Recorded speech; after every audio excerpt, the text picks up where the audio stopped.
Coach open with an opening statement, and then if you guys could raise your hand and we'll do questions from Coach. Coach, how different was your preparation, or is your preparation for the Final Four as opposed to the Sweet 16, the Elite Eight, as you head to Saturday? Exactly the same. Our preparation is all hands on deck for San Diego State, and preparing to play the very best we can, possession by possession. John? Just watching you, it's clear always when we watch you how much you guys love practice. It's just so intense and competitive. And this is for everybody. What's it been like to be doing that at home for the past few days? I know you guys are on like a momentum, a run here, but just to come home for 2 days and was that a good thing, a bad thing? It looked like you had a good practice today.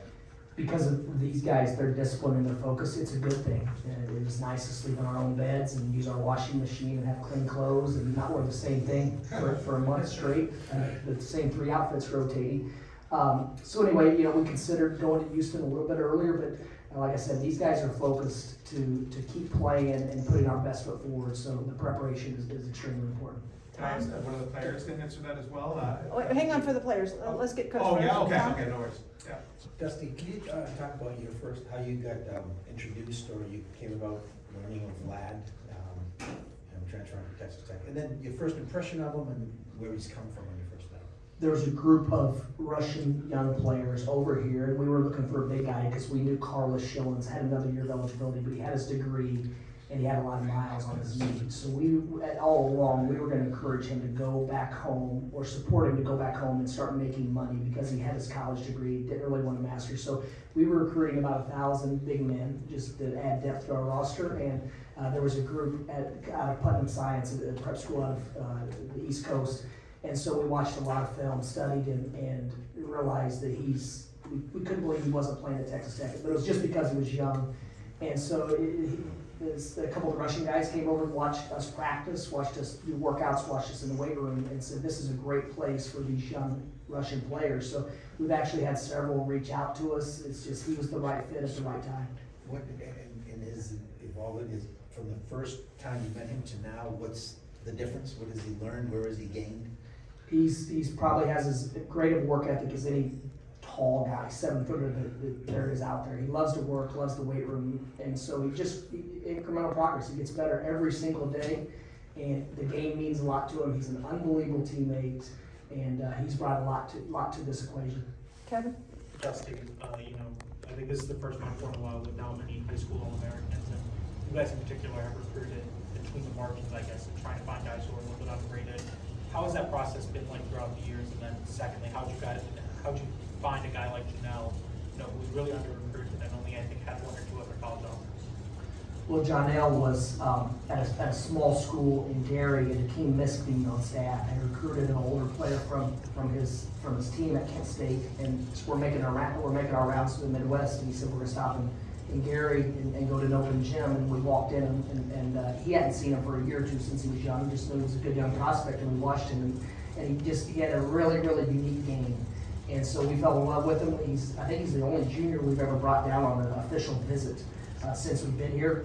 That first year, you get the juniors in high school take official visits. Usually you wait until the senior year. And so we brought him down, and I think he fell in love with the area, wanted to get away from home and grow into his own person. And because of Nelly, I was going to watch him play in November, and went by and watched him practice at Bosco in Crown Point, which is right by Gary, and saw Nick Boyd in a practice. So because of that trip, we bumped into Nick and also fell in love with him as well. And just in the sense of, as a mid-major trying to recruit, and how important is it to try and sort of recruit between the margins and get these guys who are a little bit underrated? Well, we like what we like, and if Nelly was 6'7", he would already be playing in the NBA. And fortunately for us, he's 6'3", and he outplays all those guys that are 6'7" that look like they should be playing in the NBA. So a lot of times it's dimensions. It's the same thing in the NBA. You get put in these boxes, and it is what it is. I mean, it's these guys are basketball players, and that's what they do. Whether they're 2 inches shorter or not, they just go out and hoop. We're going to go with Zach, Chris, back over to Scott, and then I'll come back. Hi, Dusty. You kind of expressed some vulnerability recently about when you initially took the FAU job, but if it was possible, what would 2023 Dusty May tell 2018 Dusty May? Stop being a big baby and stay the course. Chris? Coach, yesterday on a Zoom, Coach Larinaga from Miami spoke that he received a text from you after their win over Texas. Did you receive any texts from any coaches that you've looked up to over the past couple days?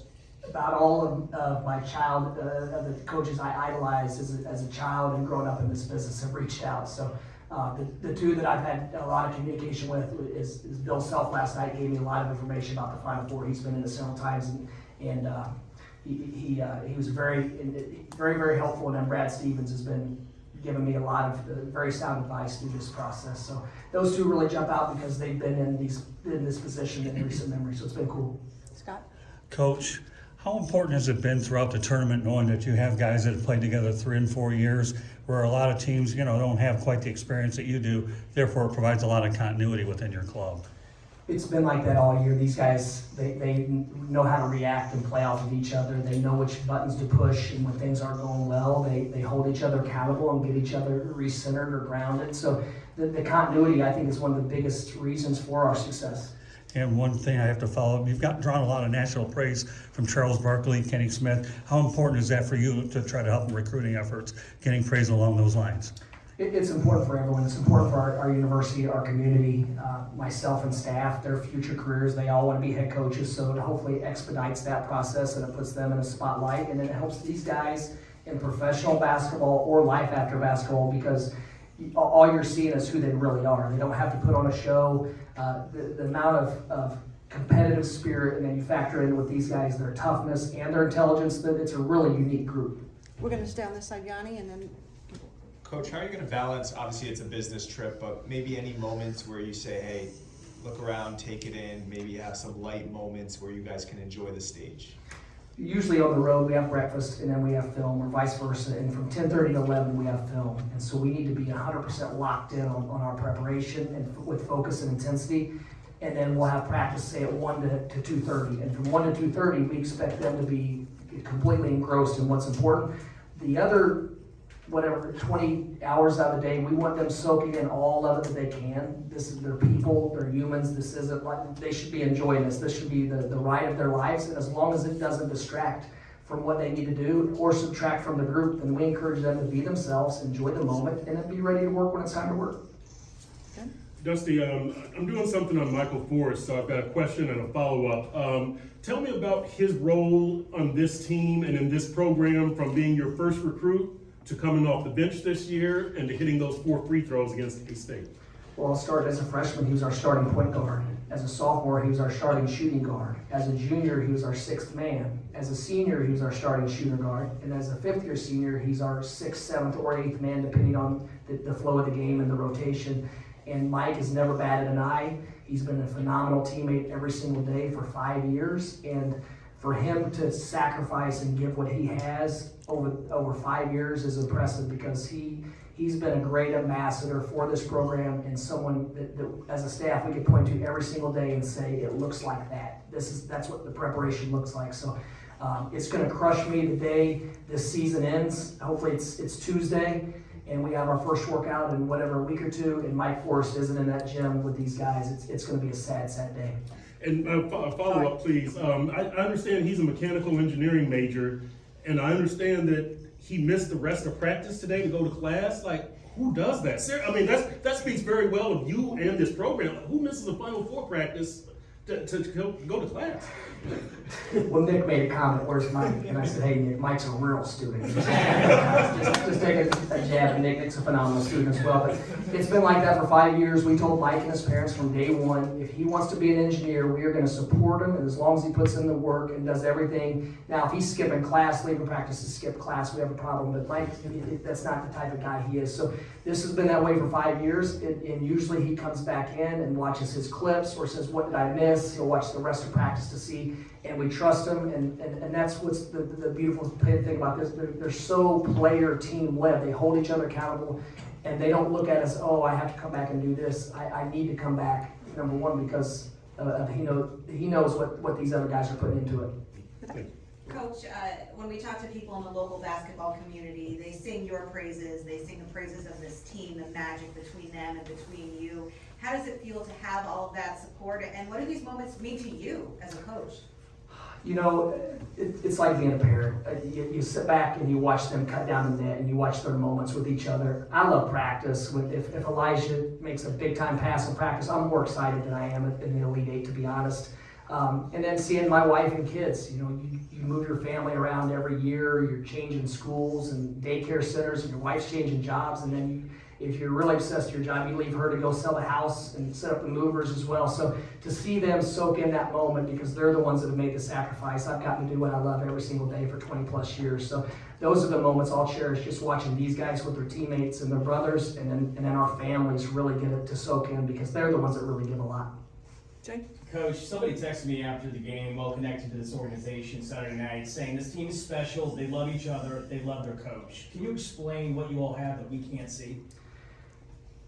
Not really, because it's not just me. They love the staff. And from day one, we've said their job, and I stole this from a book, their job is to love each other, and our job is to love them. And as long as they're working with a great attitude and trying to improve, we're never down on them. I think we've even surprised some of our guys after a loss when they walk in and they're used to coaches being upset and angry.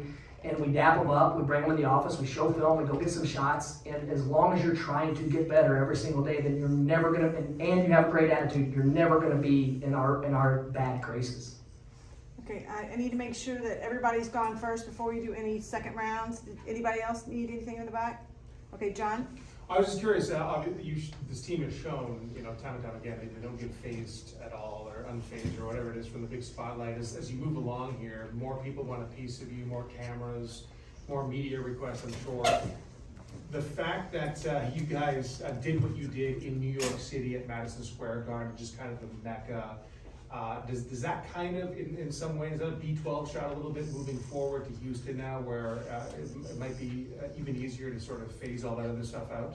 Well, we go to Columbus in the hockey arena. It looks like an NBA facility, and these guys, they're not phased at all one bit, and they have so much confidence. It's almost like we have an irrational confidence amongst our group, where if we're playing the Spurs tonight, we feel like we're going to take down the Spurs, and that's what makes these guys them and what makes us us. So I told several media outlets I wasn't worried about the moment or the bright lights of New York City, and I may worry about Nick being too occupied at home with all his friends and stuff and just being too distracted. But once we get between those lines, there's no moment too big for these guys. They love to hoop and they trust each other, and they know even if I'm off tonight, Nelly's got me or Elijah's got me, and that's a heck of a deal when you really believe in your teammates like that. Okay, we're just gonna do a couple more for Coach Zach, Kevin, and then Scott. Coach, can you just talk a little bit about maybe the players that no one really gets to see, maybe like Alejandro Lott, Frank Carroll, the list goes on, what they're maybe doing in practice, and just besides that, how they're really impacting the team? Well, they basically emulate the opposition every week, and most places, the guys that aren't in the regular rotation. We have a 9-man rotation right now, and we have 4 players that aren't in they don't know if they're going to play or not. 9 guys know they're going to play between this many minutes to this many minutes. Well, we have 4 guys that never know, they have to stay ready, they never know if they're going to play. And so they emulate the other team. In most places, if you put a scholarship player that's as good as a Trey Carroll or Brennan or an IG or an Ollie on a scout team, they're insulted. They think they're above it or it's below them. These guys embrace it. It's part of their development. We take pride in it, and it's an opportunity for them to play and grow and get better and learn other styles, other system, terminology. So we value those 4 guys. In addition, we'll sprinkle in maybe an Abernathy or a Williamson, those guys on the staff. They can't go every day. They have to load manage, but they're darn good as well. So they do a great job of preparing these guys for game day. When we step on court at San Diego State, these guys have had a great look on both sides of the ball because of those 4 guys, and then one of the other staff or whoever else. Kevin? Dusty, you mentioned it before with recruiting. Excuse me. You mentioned it that relationships really matter in recruiting these guys. You mentioned I think in New York that Greenlee was the guy that you had recruited at Florida. When you're recruiting guys through the transfer portal in particular, how important were those relationships with getting guys like Greenlee and Gaffney to come over? Well, Greenlee was a little bit different. Where he was at Florida, I knew him. He's around our gym and around campus, so I just knew him and his family and those around him. And then whenever we were aware that he wanted to go play Power 5, so we recruited him, but we didn't really recruit him because we knew what he wanted, and we weren't Power 5, so we tried to be intelligent with the net we cast. and he ends up going to Minnesota, and then he went into the portal, and we didn't have a scholarship at the time, and they reached out to us, and we said, love to have him, he could definitely help us, but we don't have a scholarship right now, we're not gonna move anyone, and a scholarship ended up breaking at an odd time, and they heard we had a spot open and reached out, and it moved quickly, but I think he wanted to be close to home, he knew the staff, he felt like he could trust us as people, and it was just a good fit for him. He needed to get away a little bit, but also be close enough where his family could still be a part of his journey. And Gaffney, we recruited him in Florida. I knew his dad well. When he went in the portal, they said he's only going to a place where he knows the head coach well. And there were 3 schools that he knew the head coach well. So it worked out. We told him from day one, hey, we've got all of our guards back, and Nick was sitting out. It's probably not a great sales pitch, but we want to be very, very upfront. I started gathering these guys because Jalen had a big reputation. He's a top 75 player in the country, consensus. And I asked these guys one by one, hey, we're going to bring in a kid. He's got a big reputation. What do you think about it? And they all said, does he want to win? Does he work? How good of a teammate is he? Not, is he going to get my minutes? Nothing like that, which shows the maturity of this group. They knew someone that could help us, and if they had the right mindset, was going to help get us over the hump. And he's been a big part of this success. Scott?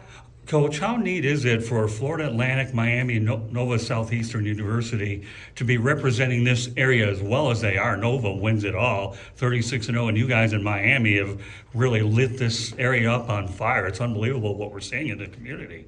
I can't imagine being a young athlete of any sport and not gravitating towards basketball when you're witnessing the excitement, the passion for the game, and to have these 3 teams performing at such a high level and in a small vicinity is great for our game. It's great for South Florida. There are no negatives, and we couldn't have more respect for Nova Southeastern. We actually scrimmaged them, and they would beat a lot of Division I teams, and then obviously playing Miami last year, watching this year. They're a lot like us. Those guys, they can play the game at a high level. Okay, Coach, I think if we put it on the stand again, and then we'll pass it to Nelly. Okay, we'll do the same format. Anybody for Janelle? Brian? Nelly, what's it been like just being around campus this week? It's been amazing, just the fans, just interacting with the fans and stuff, like the energy they're giving us. Go ahead, Alex. So you and Black Golden are both named to the NCAA East Region team. How does that feel for you? Feels good, but I wish the whole team get an award too. Go ahead. I understand that there was I'm still doing Michael Forrest. I understand there was a moment, I believe after the Sweet 16, where everybody was celebrating and he kind of called an end to it and thanked everybody for staying with him. Is that accurate, and can you tell me about that moment? Might I answer that? Yeah, you can, yeah, definitely. It was a unique situation where these guys were so happy for Mike. He was in a little bit of a slump. His career's winding down. He wants to go out on top. They're chanting his name, Mikey, Mikey, Mikey. The whole locker room. Mike walks in and immediately hushes them and thanks them for being so positive with him during that stretch. We go into the Adidas store. My wife's walking around. Adidas took care of us in New York City. These guys, my wife's walking around asking what they're getting. Almost every single player on the team was buying something for their grandmother, their mom. It's just a group that really, really cares about people, and that's one of the things that makes us special and unique. It's because down the line, that's how these guys are. And for Mike to stop a chant, to thank them for their positivity, shows how much that they appreciate each other. Yeah. That's perfect. Exactly what Kelly's getting ready to say. I'll start with Nick. No, Nelly, if you could just do Nelly first. Oh, I'm because we're sorry. past. Because you guys are so well balanced, how early in the game do you know, hey, this teammate's hot, I'm hot, I'll be hot later in the game? Like, how do you know whose turn it is, so to speak, or that's gonna hit the next big shot? We really don't know that. We just feed off each other's energy. Janelle, hearing what Coach May said about your recruitment in particular, when FAU came and called you, what did you think of, FAU at that time? And, now that you are a few years into it, how has that perception, I guess, changed? When he first called me, I really didn't know about FAU really. Then my sister told me just take a look at it and see how it is and just see what's going on down there. Then I came down there, I fell in love with the coach staff and just the place in general. Nelly, in the game against Fairleigh Dickinson, you had a historic performance. Can you just talk about what that game meant to you and to your family? it meant a lot, really. I wasn't ready to go home at that time. Alex? So the final seconds of the first round, Nick Boyd pulls up the layup, and then you put the block that seals FAU's first win. That eventually leads off to this historic run in the tournament. What was going through your mind when that happened? Was that like in the game plan? Was like right when the moments were happening, gotta do this? I wasn't trying to give him a chance just to get a shot off. It was just like a moment, just me just not like just being my instincts. Okay, if you can pass it to Nick. And y'all need Nick. Same question I asked about sort of sharing the spotlight, the success, the points, and how you guys know whose turn or who's going to get hot on a given night. I don't think we, like Nelly said, I don't really think we plan on it. We just play the game, and whoever has the open shot takes it. We don't ever shy away from taking a shot if we're wide open, or tell somebody else to not take a shot because they're wide open. We just play the game, and whatever comes, comes. You guys are certainly making the best of your opportunity. Have you guys embraced what you guys have been able to accomplish thus far and moving forward? Not really. It's been busy for us. Just keep going. So we really haven't had a chance to really sit back and realize what's really going on. And I think that's a good thing because we just really focus on just working hard and the next game. Tom? Nick, what was your impression of Vlad when he showed up as, this 7-footer from another country, and then do you have a favorite story about him? Yeah, so the first time I ever met Vlad, I came in from a trip, came back from home, and I came right to the gym, right off the plane, came right to the gym, and I see this big dude on the gun. I'm like, who the heck is this out here? I'm like, because I didn't know Vlad was coming to FAU yet, so I'm like, I don't know who this is, and then I go down there, it's like 10:30 at night, and I'm shooting, and I see him down there, like, on the gun. I'm like, I walk down, like, yo, like, what's going on? Like yeah, I'm Vlad. I'm like, oh, word. Then after that, I just kept seeing him laying in the locker room, sleeping in the locker room every single night. And I'm like, man, this dude works hard. So I just knew he had somebody that really worked hard, and I was really impressed by his work ethic and how serious he took the game when we first got in. Do you have any story about, just, it's difficult, he doesn't know English that well, and he does a great job now. Yeah, he does a great job now, but Vlad, he uses a lot of sounds, so he just really go like,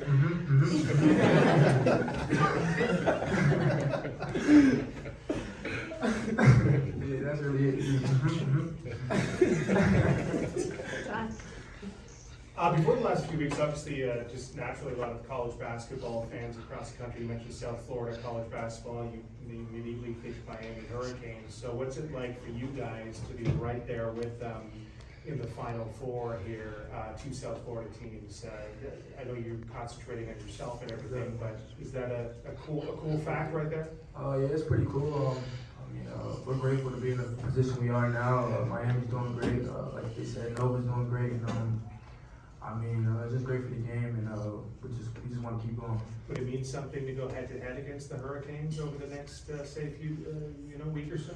It would be cool, but we really just focus on San Diego, and we hope they do a good job against UConn as well. No, it was you. Okay. Nick, tell me about the Beach Boys title. Do you guys embrace that? And, this could be Beach Boys against Beach Boys in a way. Yeah, I don't know. I don't think there's only one set of Beach Boys, but we do embrace that title. We got that title from another group of people, and we just embrace what they said about us and took it to another level. But yeah, we go as Beach Boys and we go as Pitbull. So either or, we'll be happy with it. What's your preference? I like to be called Pitbull. Alex? So as I said to Janelle, final seconds of first round, you pull up that layup. What was going through your mind that? Was that something you guys grew up, or was that in the moment? The play was definitely grew up. Coach made it was a great play. He shoot the corner three, but he took it away, and I just got to the rim, and then ultimately when it went in, you could look on the film, you could see everybody on the team spraying back right away. So that was just our first. What was going through my mind was just I can't let them shoot a half court. It was this moment for us, so everybody just started spraying. Talk about your relationship with each other. Coach kind of alluded to it a little bit. When one guy is down, you're picking him up. How has your relationship brought you to this point? I think that's the key to our success. I feel like, I say it all the time, but I feel like we're the most together team in the country, and that's why we are where we are right now. And I just think our ability to hold each other accountable and not take things personal goes a long way. I mean, you go down the line, you look at teams, we played a couple teams, and you look at teams, they're arguing with each other when they're trying to hold each other accountable. And I just think when you're allowed to hold somebody accountable and do it out of love, you go as far as you want. Yeah.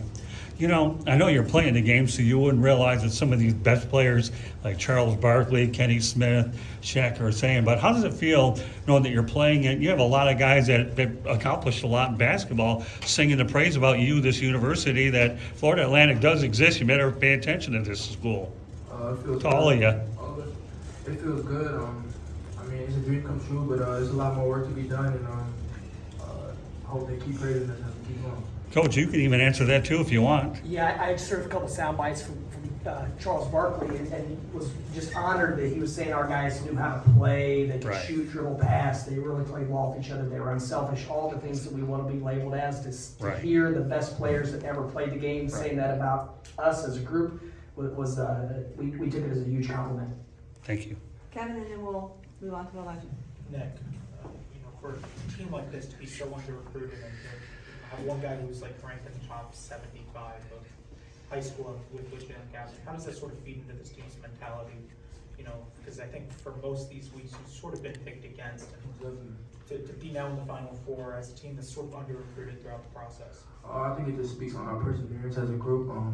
From the staff to the managers, the GAs, I feel like everybody has a story where they felt like they was counted out and they had something to prove. And I think that just gives us our grit and toughness, and we feed off people doubting us and saying we're not good enough. And we're gonna see and keep proving them wrong.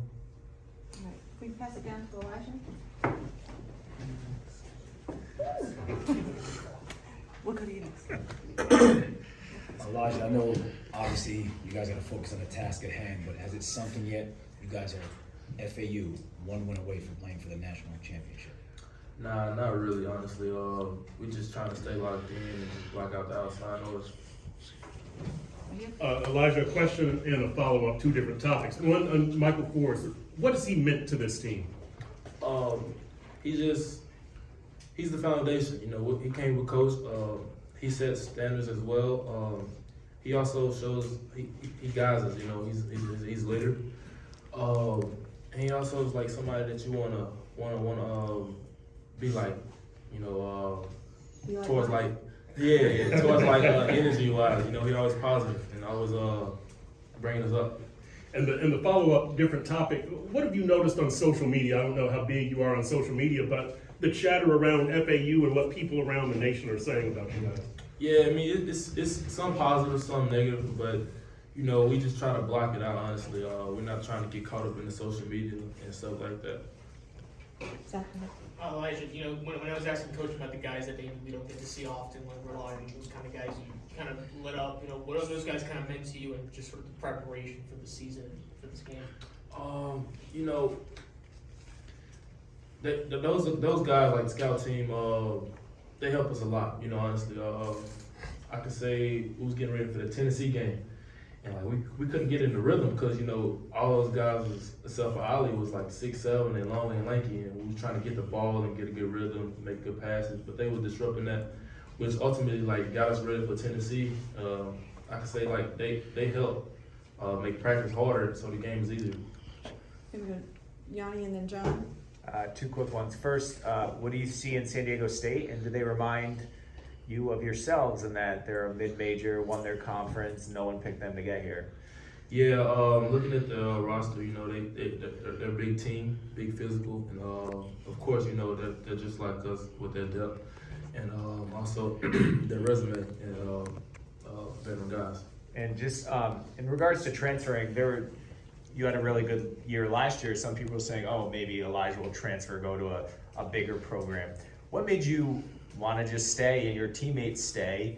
And other than Michael, you have the same group that could come back next year. Do you anticipate you guys keeping the band together? Just we're loyal over here. We don't really try to let people tear us apart, whether it's media or if it's other teams trying to pull us away. We just try to stay together and just, be a family. John? I'm just curious what it's like for the players and yourself to be back on campus, for a few days. There might have been an argument, of course, as Coach said, to just keep going. But to be back here for this short window, I'm sure you feel the excitement and buzz that maybe some people who weren't watching you and hyper-focused on you guys are now along for the ride. You must feel that, I'm sure, right? Yeah, it's a major difference. You know, I don't think none of us can go anywhere on campus without taking a photo or signing something. You know, but we appreciate the love and support. You know, it helps us keep going. But we also have to stay locked in and stay in the moment. Thank you, Brian? Elena, what's been your favorite part about these past 2 weeks? I say just the whole March Madness experience. You know, trying to doing interviews and trying to get better with that because we know that we're gonna be doing that in our future careers. Jay? Elijah, can you explain the dynamic with this team? We've talked a lot about the brotherhood that you all have, how you guys are unselfish, you got each other's back. Can you go more into detail about how special this team is? I mean, you said it honestly. Just we're a brotherhood. You know, I'm sure I don't know if you have brothers or not, but if you do, I'm sure he could get on you, and you know, you wouldn't take it personal, or you would really take what he's saying serious. You know, because he's seen you do something better. You know, he can hold you accountable. Maddox? So something similar to what Zach said about how there's several players on the team that really no one talks about that much. For the coaching staff, how has the coaching staff helped you during the season as well as in these moments of March Madness where you have days to prepare again before playing these very big basketball programs? The coaching staff, you know, they don't get enough praise as they should. You know, they are a big reason on our success as well. You know, the coaching staff really gets the does the breakdown on film and does scouting and stuff like that, and they help us get ready for our opponents. Chris? So the other day, you guys all came back to campus for the first time. Can you just talk about the support of everybody on campus and all the faculty, all the students, and what it really means to you guys? It means a lot. You know, we always dreamed of this. Not as much as all of the support on the outside of the court. We always wanted to pack it out in the room. You know, we never really looked for the outside attention and support, but we love it. You know, it's different, and we handle it well. Okay. When you were sort of a football standout in high school and you had some offers to play football coming out of high school, why did you choose to play basketball, and what about FAU in particular stood out? I chose basketball because I had a small injury in football, and I was limited on the field, and I kind of fell out of love with it, but that's what made my decision basically. And also just growing up, you know, that was the first thing I did honestly was playing basketball, just being under my mom and stuff like that. And what led me to FAU, I'd say a funny story. I was finna go to McNeese, and then a player had transferred, and you know, Coach Cotier and Coach May had hit me up right away, and I knew that FAU was a bigger school than McNeese, and I was just gonna go with FAU and just trust God's word. Okay, Scott? Coach, I'd kind of like you to chime in on this one too, if you don't mind, please. You know, 3 of the 4 teams are in the Final Four for the first time, and the word parity can't be defined any more than this, let alone the highest seed is the 4th seed in Connecticut. What are your thoughts about the direction that college basketball has gone, especially knowing that 3 or 4, who would have thought that, imagine all the brackets that got busted over this? I think it's definitely just a perfect storm. There's so many new scenarios in college basketball where rosters are completely changing over every year at every school, and it's musical chairs, and the continuity is important. I don't know, but I think if there wasn't COVID, these guys, there would be some supposed bigger schools that would have seen these guys and saw what we saw. Mm-hmm. Fortunately for us, the window is limited, and we know what we like. And so there's a lot of factors that go into it. And San Diego State, they're older, they're experienced. So there's a lot of factors. I don't know. The only thing I can speak of is how these guys are. And from the day we started workouts last spring, and when this team was together for the first time, they've had great buy-in, they've trusted each other, and their work ethic has been like no other that I've seen in 20 plus years. Thank you. think you guys had one? Yeah, Elijah, can you talk about the dynamic with your families? This has to be absolutely amazing for them to sit back and watch you guys and what you have done this season. And can you describe just sort of on behalf of all your teammates, what that's like for the families to be able to watch this journey alongside with you? I can say like it's been like something that they're proud of, you know. Even for like them to experience this and see us on the biggest stage and like to see where we really come from and get here and like the work we got to put in to get here as well. Can you describe the feeling when you guys got off that bus and you got to see all the fans and everyone, and were you guys expecting it, and how did it make you guys feel? I mean, yeah, we was expecting it, you know. We was getting talks that like people were waiting back, but we didn't know there was like 200, 300 people out there waiting with their camera flashes and taking pictures and wanting autographs and stuff like that. But you know, it made us feel good. You know, it helped us stay motivated and you know to see the love, feel the love, and to keep it going. Elijah, how have the ticket requests been? I mean, that's probably the most stressful thing that we're going through right now, being so limited with tickets and just a lot of people like reaching out and you having to tell like real day one people, like, no, you can't have a ticket, I'm limited, you know, that's been the hardest thing, honestly. So for the conference championship, I actually can talk to anyone can answer this. So in the conference tournament, you're facing against opponents that you already knew very well, your conference rivals. But down the March Madness, you're facing against, again, these like big basketball programs in just a short amount of time. How have you guys been able to deal with that in that short amount of time in this big national stage? I say just like comparing them to teams that we played already. You know, like when we see Tennessee, we said like they're kind of physical, like UAB and like long and lanky, like Middle Tennessee and stuff like that. And we just trying to keep it at ball at that, you know, just not even overthinking. Okay, we're gonna do a couple more, and then I'll turn it to see if you guys need anything. Go ahead. Elijah, we know that you're from Mississippi, and we want to send our thoughts to you and your family, any friends that you may have that were impacted by the tornadoes there. Has that been something weighing on your mind in the midst of everything else going on? Nah, I haven't been too worried about it, but you know, we want to send our prayers to the ones that have been affected by the storms and stuff like that. But I'm from like the southern part of Mississippi, and I think the storm hit the northern part, you know. Okay, anybody else that's, okay, fellas, did you guys need anything specific? Yeah, I just want to ask Coach, just Michael Forrest, that just, I know he was like the first one recruited here, the foundation that he's been for all this that's come later, like how special he's been to that, to just building everything that. I can't even put it into words how important he's been to the growth and development of our program. Just 5 years of an everyday approach that's as consistent can be. He works hard, he's got a great attitude, he's a phenomenal teammate that just happens to be a really good basketball player as well. So I can't speak his praises enough. Okay, before we go, I just wanted to thank all of you guys. I know it's been quick, or let me find out and then we'll get back to you. But I appreciate your patience and I thank you for following us, and enjoy the ride. Thank you guys. Thank you.